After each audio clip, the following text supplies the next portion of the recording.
నమస్కారం అండి, welcome to future fortune channel. ఈ వీడియోలో మనం కన్యా లగ్నం వారికి వాళ్ళ యొక్క లగ్న బలం ఎలా ఉంది తెలుసుకోవాలి, లగ్నాధిపతి బలం ఎలా ఉంది తెలుసుకోవాలి. ఒకవేళ లగ్నం కానీ బలహీనపడితే ఎటువంటి పరిహారాలు పాటించడం ద్వారా మీ యొక్క లగ్న బలం కరెక్ట్గా సరి చేసుకోవచ్చు. లగ్నాధిపతి బలంగా ఉన్నందువల్ల, లగ్నం బలంగా ఉన్నందువల్ల జీవితంలో ఎటువంటి అష్టమ శని, ఏలినాటి శని, అర్ధాష్టమ శని, సో ఇలాంటివి అన్నీ కూడా మనం వచ్చినప్పుడు వీళ్ళు దాటవేయగలరు. వీళ్ళ యొక్క నిర్ణయాత్మక శక్తి వల్ల, సరైన నిర్ణయాలు తీసుకున్న వల్ల జీవితంలో ముందుకడుగు వేయగలరు. లేదు లగ్నాధిపతి వీక్గా ఉన్నాడు, లగ్నం బలంగా లేదు అన్నప్పుడు వీళ్ళ జీవితంలో ఈ ఏలినాటి శని, అష్టమ శని ఇటువంటి సమయాల్లో బాగా ఇబ్బందులకు గురయ్యి, అంటే సూసైడల్ టెండెన్సీస్ దాగిపోయి, మనోధైర్యాన్ని కోల్పోయి ఇవన్నీ జరిగే అవకాశాలు ఉంటాయి జనరల్గా. అందుకే ఒక జాతకం చూడంగానే లగ్నం బలంగా ఉందా, లగ్నాధిపతి బలంగా ఉన్నాడా లేదా అనేది ఫస్ట్ చూడాల్సిందే. అంటే జాతకాన్ని అసెస్మెంట్ చేసేటప్పుడు డెఫినెట్గా ఈ రెండు మెయిన్ కన్సిడర్ తీసుకుంటారు. అంటే ఆరోగ్యం బాగుందంటే అన్నీ బాగున్నట్టే కదా అని అనుకోవచ్చు, మానసిక ఆరోగ్యం బాగలేకపోతే. అందువల్ల ఈ మూడు ఆస్పెక్ట్స్లో ఖచ్చితంగా చూడాల్సిందే. శారీరకంగా, మానసికంగా, ఒకవేళ నవాంశలో బలంగా ఉన్నాడా లేదా, ఇదే లగ్నాధిపతి, కొంచెం డెప్త్గా పోయి అన్ని రకాలుగా చూస్తే ఖచ్చితంగా మీకు అన్ని విషయాలు మీకు ఐడియా వస్తాయి. అయితే మీకు కన్యా లగ్నం వాళ్ళ జీవితం ఎలా ఉంటుంది అనేది ఒక వీడియో చేస్తున్నాను జనరల్గా. అయితే ఇక్కడ ఏంటంటే అది మీ యొక్క లైఫ్ ప్యాటర్న్ని, ఎటువంటి పరిస్థితులు, ఎటువంటి మదర్ వస్తారు, మీకు ఎటువంటి ఫాదర్ వచ్చే అవకాశాలు ఉన్నాయి, ఇట్లాంటివి ఒక బ్లూ ప్రింట్ అనమాట. అది దాంట్లో ఏ గ్రహాలు లేకపోతే ఆ కారకత్వాలను బేస్ చేసుకుని మనం చెప్పడం జరిగింది. ఇప్పుడు ఏంటంటే ఈ వీడియోలో జనరల్గా మీ యొక్క లగ్నాధిపతి లగ్నం బలంగా ఉన్నారా లేదా తెలుసుకోవడం ఎలా, మీకు బలంగా లేకపోతే ఎటువంటి జీవన శైలిలో అంటే మార్పులు తీసుకురావడం ద్వారా, మీ యొక్క జీవితంలో ఎటువంటి పద్ధతులు పాటించడం ద్వారా మీరు ఖచ్చితంగా సరైన నిర్ణయాలు తీసుకునే శక్తిని కలిగి ఉంటారనేది ఈ వీడియోలో మనం మాట్లాడుకుందాం. బేసిక్గా కన్యా లగ్నం అనేది కాలపురుషుడి చక్రంలో 6వ భావం అవుతుంది. 6వ భావం అన్నప్పుడు మనకి వాళ్ళు ఇచ్చిన కారకత్వాలు ఏంటంటే శత్రువు, రోగము, రుణము ఇచ్చున్నారు. ఇదే శత్రు, రోగ, రుణము అనేది ప్లస్ ఉంటాయి, మైనస్లో ఉంటాయి. శత్రువుల్ని డీల్ చేయాలి అని అంటే ఎంతో మనోధైర్యం కావాలి, ఖచ్చితంగా తెగింపు కావాలి. దాని కారకుడు ఎవరు? కుజుడే. ఎంతో శక్తి సామర్థ్యాలు కావాలి. అందుకని ఈ 6వ భావానికి కారకత్వంలో కూడా మనకి కుజుడిని తీసుకున్నారు. మీ జాతకంలో డెఫినెట్గా మీ లగ్న బలం బాగుంది లేదు తెలుసుకోవాలి అని అంటే ఎలా అంటే బేసిక్గా లగ్నాధిపతి లగ్నంలో ఉన్న, కేంద్ర కోణాల్లో ఉన్న, ఇది బలంగా ఉంటారు అని అంటారు లగ్నాధిపతిని. లేదు మిత్రక్షేత్రంలో ఉన్న లగ్నం బలంగా ఉంది తెలుసుకోవడం ఎలా అంటే లగ్నంలో లగ్నాధిపతి అయినా ఉండాలి, లగ్నాధిపతి చూస్తుండాలి. ఎదురుగా కూర్చొని మీనంలో కూర్చొని చూస్తున్నా కూడా లగ్నం బలమైనట్టే లెక్క. లగ్నాధిపతికి ప్రాబ్లం కానీ లగ్నానికి కాదు అప్పుడు ప్రాబ్లం. సో అదొకటి మెయిన్. తర్వాత మీ యొక్క లగ్నంలో గురువు కానీ ఉన్నా, అంటే దిగ్బలం చెందిన గ్రహం కాబట్టి. అయితే ఈ లగ్నానికి ఆయన బాధకాధిపతి అయినప్పటికీ లగ్నంలో గురువు సహజ శుభుడు ఉండడం లగ్నానికి మంచిది. అయితే ఆరోగ్యపరంగా కొన్ని చికాకులు కలిగించినప్పటికీ మీ యొక్క వివేచనా శక్తికి మాత్రం చికాకులు కలిగించదు. సో అట్లా ఏంటంటే మీకు లగ్నాధిపతి బలంగా ఉండి, లగ్నము బలంగా ఉంటే మీరు ఖచ్చితంగా, అంటే మీకు ఇప్పుడు లగ్నం బలమైందనే దానికి ఈ 3 ఉదాహరణలే ఖచ్చితంగా. ఏంటి ఇంకొకటి ఉంది, ఈ యొక్క లగ్నానికి యోగకారకులైన వాళ్ళు ఎవరైతే శని, శుక్రుడు, బుధుడు, ఈ 3 గ్రహాలు కలిసి లగ్నంలో ఉన్న, ఏ 2 గ్రహాలు కలిసి పంచమ భాగ్యాధిపతులు, లగ్నాధిపతి, ఏ 2 ప్లానెట్స్ కలిసి మీకు లగ్నంలో ఉన్న లగ్నం బలమైనట్టుగానే భావించవచ్చు మనం. సో ఈ విధంగా లగ్నం బలమైనట్టు. ఒకవేళ లగ్నం బలంగా లేదు అంటే కనుక్కోవడం ఎలా అంటే మీ జాతకంలో 3, 6, 8, 12 స్థానాలకు అధిపతులు ఎవరు, మెయిన్ మీ లగ్నానికి పరమ పాపి అయిన కుజుడు లగ్నంలో ఉన్న, ఈవెన్ శని ఒకవేళ మీకు లగ్నంలో ఉన్న, యోగకారకుడైనప్పటికీ 6వ భావానికి ఆధిపత్యం వహించాడు కాబట్టి ఇది కూడా ఒక రకంగా లగ్నాన్ని వీక్ చేస్తుంది. అఫ్కోర్స్ అది మిత్రక్షేత్రం అయింది కాబట్టి ఒకవేళ మీకు ఇచ్చినా కూడా ప్రాబ్లము మీకు బాగా అంటే కన్సిస్టెన్సీని ఇస్తుంది. బాగా ఏదైనా ఒక పని అనుకుంటే ఎక్కువ కాలం చేయగలిగే శక్తిని ఇస్తుంది. శత్రువులు, రోగములు అని అంటే మీరు బాగా ఎప్పుడు ఏదో ఒక జబ్బుతో బాధపడుతుంటారు. ఏదో ఒక విషయంలో అంటే ఇది ఈ ఎలర్జీ అనో, ఆ తుమ్ములు ఎలర్జీ అనో, కొత్త ప్రదేశానికి వెళ్తే ఇలా అని మనం మాట్లాడుతుంటారు. అంటే ఇమ్యూనిటీ పవర్ తక్కువ ఉండడం. లేదు లగ్నంలోనే కుజుడు ఉన్నాడు అనుకోండి, అది హీట్ ప్లానెట్ కాబట్టి మీకు సెగగడ్డలు రావడం, లేదు ఏదైనా శరీరం మీద అంటే కాలిని గాయాలు ఉండడం, దెబ్బలు తగలడం ఇలాంటివి జరుగుతుంటాయి తరచుగా. ఇదొకటి చూశాను. బట్ ప్రాబ్లం ఏంటంటే ఇక్కడ మీకు ఒక లగ్నాధిపతి బుధుడు కానీ ఇబ్బంది పడ్డారంటే చర్మ రోగాలు ఎక్కువగా వచ్చే అవకాశాలు ఉన్నాయి. లేదు మీకు ఇదే లగ్నం బాగా బలంగా ఉంది, లగ్నాధిపతి బలంగా ఉన్నారంటే మీరు హెల్త్ ఫ్రీక్లు అవుతారనమాట. ఎప్పుడు ఫిజికల్ ఫిట్నెస్ మెయింటైన్ చేయడానికి ఇంట్రెస్ట్ చూపిస్తారు, బాగా హెల్త్ ఫ్రీక్లు అంటారు వాళ్ళని. ఎప్పుడు డైలీ జిమ్కి వెళ్ళడం ఏదో ఒకటి ఇలా మాట్లాడుతూ ఉంటారు, అది చేయాలి ఇది చేయాలి అని. సో గొడవలు కొట్లాటలు వీటికి సంబంధించిన వాటిని డీల్ చేసే వ్యక్తులు లాయర్స్. ఈ లాయర్స్ కూడా దీనికి సంబంధించిన వాళ్ళే.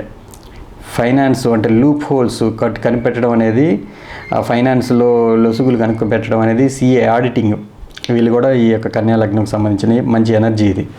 అంటే మీ జీవితంలో ఈ ఎనర్జీలు ఎక్కువగా చుట్టూ తిరుగుతుంటాయి. అది మీ అక్క చెల్లెళ్ళు కావచ్చు, అన్నదమ్ముళ్ళు కావచ్చు, లేకపోతే ఫ్రెండ్స్లో కావచ్చు, లేకపోతే ఎవరో నైబర్స్ కావచ్చు. మొత్తానికి వీళ్ళు ఈ ఎనర్జీస్ చుట్టూ ఉంటాయన్నమాట.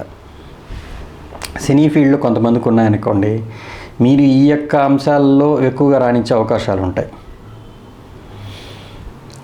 అంటే లాయర్గా కావచ్చు, లేకపోతే పోలీస్గా కావచ్చు, లేదు హెల్త్ బాగా ఫిట్గా ఉండడం కానీ కనిపించడంలో ఇష్టం కావచ్చు. సో ఇట్లా రకరకాలు ఉంటాయి. బట్ బేసిక్గా కన్యా లగ్నం వాళ్ళకి బాగలేని పక్షంలో ఎలా ఉంటుందండి అనేది ఈ వీడియోలో మనం మాట్లాడుకుందాము. ఎటువంటి పరిహారాలు పాటించాలి. లగ్నాధిపతి ద్వాదశంలో ఉండి మీకు ప్రాబ్లం ఉంది, మీకు శారీరకంగా ఇబ్బందులు పడుతున్నారు అని అన్నప్పుడు, లేదు మానసిక శాంతి లేదు అన్నప్పుడు, డెఫినెట్గా ఇది మీ యొక్క కాలపురుషుడి చక్రంలో పంచమ భావం అయింది. ఇక్కడ మీకు 12వ భావం అయింది. అంటే మీరు పిల్లల విషయంలో ఏదో కొంత డొనేషన్స్ అనేవి చేయాలి. అంటే వాళ్ళ ఎడ్యుకేషన్ పంచమ భావం అంటే ఎడ్యుకేషన్ కూడా తీసుకుంటారుగా. కాలపురుషుడి చక్రంలో పంచమ భావం అయింది కాబట్టి పిల్లల ఎడ్యుకేషన్కి మీరు ఏదైనా దానం చేయడం. 12వ ఇల్లు అంటే డొనేషన్ చెప్తారు. సో ఈ రెండు లింకప్ చేసుకుని మనం చూడగలిగితే మీరు ఖచ్చితంగా పిల్లల చదువులకు కానీ, పిల్లల యొక్క హెల్త్ ఇబ్బందులు కానీ ఏదైనా ఉంటే వాళ్ళకి ఏదైనా డొనేషన్ చేయడం. తర్వాత శివాలయంలో మీరు ఈ యొక్క దాన ధర్మాలు చేయడం. శివాలయం అనేది రవికి సంబంధించిందే. సో అందువల్ల అక్కడ దాన ధర్మాలు చేయడం ద్వారా ఇవి మీ యొక్క లగ్నాధిపతి ద్వాదశంలో ఉన్న నెగిటివ్ రిజల్ట్స్ని పోగొడుతుంది. సరేనండి, ఇప్పుడు మీరు ఫారిన్ కంట్రీస్కి వెళ్తారా అంటే వెళ్ళేదానికి అవకాశాలు ఉన్నాయి. డెఫినెట్గా లగ్నాధిపతి ద్వాదశంలో ఉంటే వాళ్ళందరికీ అది ఒక పెద్ద రూల్, అది మెయిన్ రూల్. సరే ఏ కంట్రీకి వెళ్తే బాగుంటుంది అని అంటే అది హీట్ ప్లేస్ కాబట్టి రవి మీకు హీట్ ఎక్కువగా ఉన్న ప్లేస్లకి వెళ్తే మంచిది, ఇలా చెప్పుకోవచ్చు, దాంట్లో డౌటే లేదు. అయితే ఇంకొకటి మీకు ఇంకా చాలా ఆస్పెక్ట్స్ ఉంటాయి, బట్ ఇది ఒక సింపుల్ చిట్కా అనమాట. సో లగ్నాధిపతి ఒకవేళ మీకు 12వ ఇంట్లో ఉన్నప్పుడు మీకు ఏదైనా అంటే ఎక్కడైనా శారీరకంగా కానీ మానసికంగా కానీ ఇంకా మీకు స్వాంతన చెందాలి అని అన్నప్పుడు డెఫినెట్గా ఈ రుద్రాభిషేకం అనేది బాగా ఉపయోగపడుతుంది. కానీ శివాలయంలో అంటే సోమవారం పూట లేదు ఆదివారం, మెయిన్ ఆదివారమే తీసుకోండి, సోమవారం కాదు ఆదివారం. ఆదివారంలో శివాలయంలో ఖచ్చితంగా మహాన్యాసపూర్వక రుద్రాభిషేకం చేయించుకోండి. అది చాలా ఇంపార్టెంట్గా తీసుకోవచ్చు. మీకు ఆదివారం పూట నాన్ వెజ్ తినడం మానేసేయండి. తర్వాత లగ్నాధిపతి అష్టమంలో ఉంటే అది ఇంకా శత్రువు ఇల్లు. ఇదన్నా కొంచెం న్యూట్రల్ అనుకుంటాం మనం, బట్ అది ఇంకా శత్రువు ఇల్లు. బట్ కాలపురుషుడి చక్రంలో 10వ భావం అయింది, మీకు అష్టమ భావం అయింది. మీరు అష్టమ భావంలో ఉన్నప్పుడు ఏ లగ్నాధిపతి అష్టమంలో ఉంటే వాళ్ళు రీసెర్చ్ ఓరియంటెడ్ సబ్జెక్ట్స్లో వాళ్ళు కానీ ఎంటర్ అవ్వగలిగితే బాగానే రాణిస్తారు. అంటే ఇంజనీర్గా రాణించవచ్చు, తర్వాత డాక్టర్గా రాణించవచ్చు. ఎందుకంటే అష్టమ భావం అనేది ఎమర్జెన్సీ సిచ్యువేషన్స్కి క్రియేట్ చేసేది. మీ జీవితంలో డెఫినెట్గా ఒక సంఘటన అటువంటిది జరిగి మీరు ఆ సంఘటన పట్ల కొంచెం డీటెయిల్డ్గా లోతుగా వెళ్ళడం ద్వారా మీరు మంచి నాలెడ్జ్ పొందగలరు. అయితే లగ్నాధిపతి అష్టమంలో ఉందండి, బట్ అష్టమాధిపతి మంచి క్షేత్రంలోనే ఉన్నాడు, బాగున్నాడు అన్నప్పుడు దాంట్లో మంచి పేరు ప్రఖ్యాతులు కూడా రావచ్చు మీకు. కానీ మీకు నెగిటివ్ రిజల్ట్స్ వస్తున్నాయి, శారీరకంగా దీర్ఘకాలిక రోగంతో బాధపడుతున్నాను, అవమానాలు ఎక్కువ జరుగుతున్నాయి జీవితంలో, సరైన నిర్ణయాత్మక శక్తి లోపిస్తుంది నాకు, ఎలా సార్ దీన్ని ఎలా మనం శాంతి పరిహారాలు చేసుకోవాల్సి ఉంటుంది. ఇక్కడ కాలపురుషుడి చక్రంలో ఇది ప్రథమ భావం అయింది, ఇది అగ్నితత్వ రాశి అయింది. ఎవరికైతే శారీరకంగా కాలిని గాయాలతో ఉన్న వాళ్ళకి కానీ, కుజుడు కాలిని గాయాలకు కూడా కారకుడు, యాక్సిడెంట్స్ అయిన వాళ్ళు అన్ఎక్స్పెక్టెడ్గా వాళ్ళకి ఏదో ఒక రూపంలో మీ నుంచి సేవలు అందించడం ద్వారా,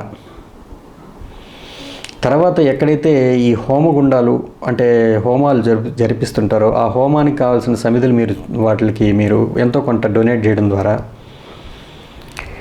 ఇది ఎందుకు చెప్పానంటే ఇది అగ్నితత్వ రాశి.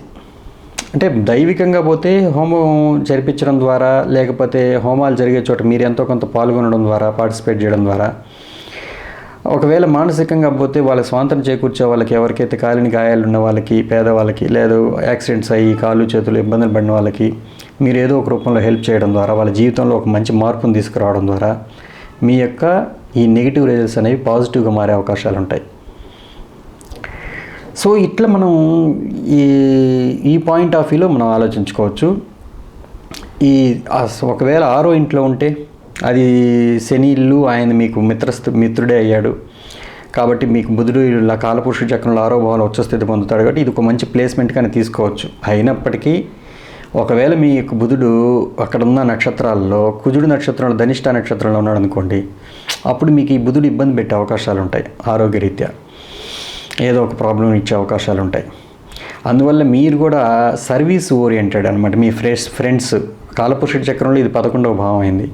ఇది ఫ్రెండ్స్, కొంచెం మీ పెద్దన్నయ్య, పెద్దక్క ఎవరైనా కావచ్చు, వాళ్ళకి ఏదో ఒక రొంత సర్వీస్ చేయడం ద్వారా, హెల్ప్ చేయడం ద్వారా ఇది ఖచ్చితంగా మీరు నెగిటివ్ రిజల్ట్స్ నుంచి బయటపడే అవకాశాలు ఉంటాయి. అయితే ఇది ఇంకా ఏం చేయొచ్చు మీకంటే, నాకు తెలిసి ఈ ఫ్రెండ్స్కి సంబంధించిన దీంట్లో బాగానే చేయడం ఒకటి. తర్వాత ఎవరికైనా సరే వాళ్ళ కోరికలు తీర్చే విషయంలో, అంటే వాళ్ళు కొంతమంది ఇబ్బందులు పడుతుంటారు, వాళ్ళ కోరికలు చిన్న చిన్న కోరికలు కొంతమందికి ఉంటాయి పాపం. ఫ్రెండ్స్లో కానీ చెప్తుంటారు, నేను చాలా రోజుల నుంచి అక్కడికి వెళ్ళాలనుకుంటున్నాను, డబ్బులు లేక గమ్ముకున్నానంటే మీరు కొంత హెల్ప్ చేయడం, వాళ్ళ కోరిక తీర్చడం, అది ఉన్నంతలో అలా తీర్చడం ద్వారా ఇక్కడ మీ యొక్క 6వ భావం అనేది ఇక్కడ యాక్టివేట్, అంటే మీకు నెగిటివ్ రిజల్ట్స్ అనేవి రాకుండా ఉంటాయన్నమాట. ఎందుకు అని అంటే అది కాలపురుషుడి చక్రంలో కుంభం అనేది 11వ భావం అయింది, కోరికలు ఫలించే భావం. సో ఇది లాజిక్ అనమాట. బేసిక్గా ఇటువంటి ఏంటంటే కొన్ని చిన్న చిన్నవైనా కూడా బాగా పనిచేస్తున్నాయి. సో కన్యా లగ్నం వాళ్ళకి ఈ విధంగా, అంటే ఈ 6, 8, 12 స్థానాల్లో లగ్నాధిపతి ఉన్నప్పుడు వాళ్ళు జీవితంలో ఏదైనా ఇబ్బందులు ఎదుర్కొంటున్నారు, ఎటువంటి పరిహారాలు పాటించాలన్నదానికి ఈ వీడియో. ఇకపోతే లగ్నాధిపతి లగ్నంలోనే ఉన్నాడు, దశమంలో ఉంటే స్వక్షేత్రం అంటారు, మరి సప్తమంలో ఉంటే నీచంలో ఉన్నప్పటికీ ఆయన నీచ భంగం అయితే పర్వాలేదు. లేదు అనుకోండి, శారీరకంగా డెఫినెట్గా ఇబ్బందులు పడకుండా ఉండాలంటే వీళ్ళకి జన్మస్థానం వదిలి దూరంగా వెళ్ళాలి. సో తర్వాత మీకు పంచమంలో ఉన్న సూపర్, నేను చెప్పాను కేంద్ర త్రికోణాల్లో ఉంటే మంచిదే అని. సో తర్వాత మీకు లగ్నాధిపతి 4వ ఇంట్లో ఉన్నాడు, మరి అది మంచి ప్లేసే కదా, కేంద్రమే కదా, మంచిదే. సో ఇవన్నీ ఓకేనండి. లగ్నాధిపతి తృతీయంలో ఉన్నాడు, అదేంటి అక్కడ అది కుజుడిల్లు అయిపోయింది. కుజుడు అయ్యేటప్పటికి ఇక్కడ చర్మవ్యాధులు వచ్చే అవకాశాలు ఉంటాయి. లేకపోతే మీకు డెఫినెట్గా అంటే మీరు ధైర్య సాహసాలతో కూడుకున్న జీవితం, అంటే ఖచ్చితంగా మీరు నిర్ణయాత్మక శక్తి అనేది ధైర్య సాహసే లక్ష్మి అన్నట్టుగా కొన్ని విషయాలు తీసుకున్నందువల్లే మీరు జీవితంలో ముందటడుగు వేయగలరు.